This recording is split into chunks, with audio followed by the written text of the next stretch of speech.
I was in an altercation, like right out front of my school. A couple of kids calling me names and made me feel uncomfortable. I hit one of them in the face with a lock and cut his eye, gave him a few stitches. He went to the hospital and then they pressed charges on me. I wish I could take it back.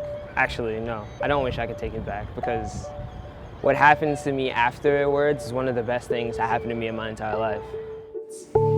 I am the prey climbing to survive the wild jungle. I am the pain you feel when you can't express yourself.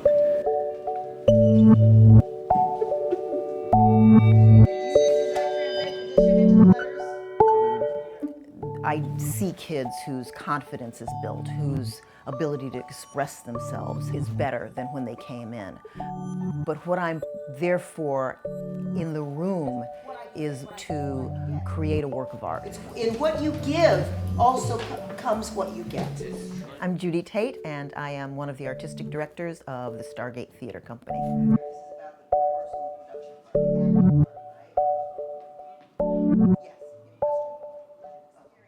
I came from the south side of Chicago. They call it Chirac now because it's a challenging place to live. My parents had a really solemn dedication to working in the community and working with people who were maybe not as fortunate as I was to perform. But we always thought it was important to bring everybody along.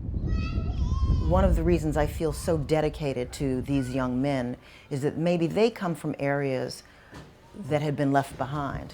So don't be too close to the wall. Good. Have a little space behind you. When I first walked in, I was shy. I just didn't feel comfortable, felt out of my skin. Now I hear the bliss, the subtle things, little signs that say it will be okay. And I was like, oh, this is awful. Why am I here? I'm not a talker.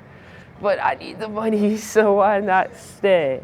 We want to think about how you see your future. If you've been arrested for the first time and you've done some time on Rikers, there's a lot going on with you. A lot of times they'll be wary of anybody that seems like an authority figure, and they walk into this room and here I am putting them in this situation, we're asking them to play.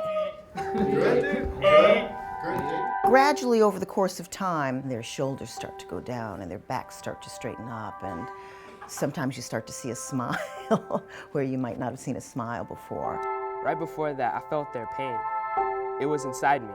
The first day where we started writing, I had so much fun. I wrote my feelings, my emotions, like everything I wanted to write on that page. Instead of doing stupidity to express my emotions, I get to sit down and write. But that's part of the city. Great.